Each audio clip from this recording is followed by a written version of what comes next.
Well, it seems, ladies and gentlemen, we're back to the journal, the good old journal. Isn't it great? These are some of the things that I wrote while I was gone. Here are 3 parts, some ranging from storytelling, some ranging for just general life stuff, and one relating to religion. So I hope you enjoy.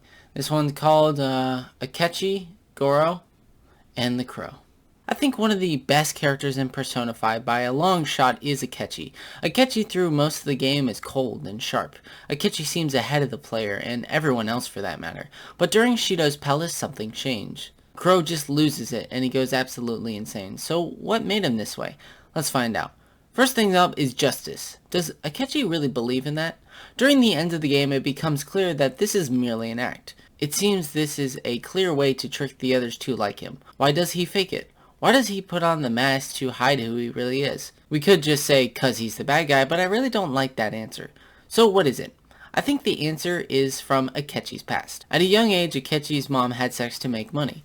So Akechi was very unwanted as a kid. Of course, this affected him in a bad way. And his father isn't really much better. Turns out Shido has a son, and that son was Akechi.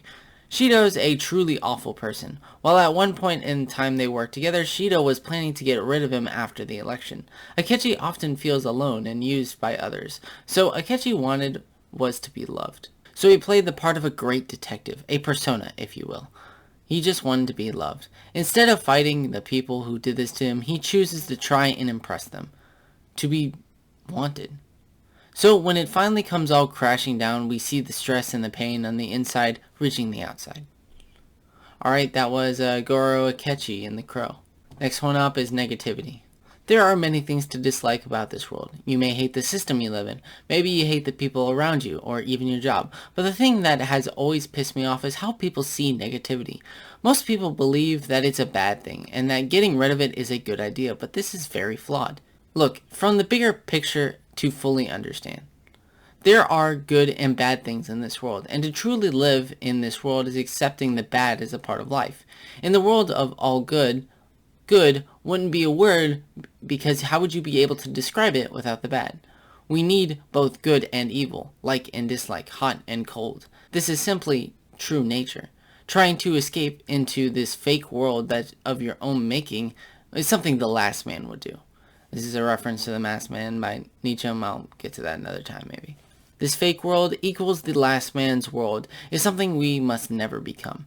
Negativity has a lot of upsides. For one, fixing something to make it better than it was before.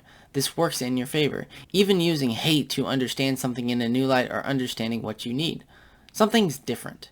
Even negativity can be used for justice. In fact, doing something bad is a key part of justice. And what world would we live in without morals? So negativity is a good thing that we must understand and control. Alright, this one's a 2-parter. This one's about God. The part 1 is faith. This topic is one that I can spend a whole book talking about. The faith itself, the lore of the people, and the actual Bible is something that has a lot of depth. So I'll cover it all as I can. But let's talk about the biggest part of God, faith. Faith is something that has always bothered me. Believe and something good will happen. But let's put this into a story. A boy's family gets in a car crash, killing his whole family, and the boy lives. Then the boy finds some money a little bit later in life. How much doesn't matter, but the key part is something really bad happened and a little good thing happened. Believers will honestly say that he has a good thing that happened to him and that it's all part of God's plan. But of course the boy would run into something good eventually. But putting all the good stuff on God while all the bad stuff is his plan is foolish. They are telling you to cancel out all the bad things and to put all the good things on God. It is a story in the Bible. There's a man called Joel. Joel loses everything, but because he simply has faith, he gets rewarded. This is what God wants, to simply accept the world as it is and only turn into faith, which is totally a waste of time and something the last man would do. Next one is part 2, lore in certain stories. The love of the Bible seems to be hard to understand. Some events make sense, some others don't add up. The story of Moses is actually from Sargon.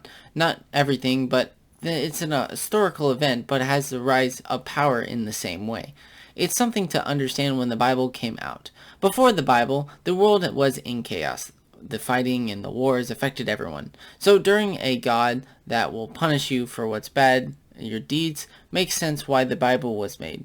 There is also a question of what God really wants. There are multiple different authors, and if anything like the real world, different people have different ways of thinking, meaning the main message differs from person to person.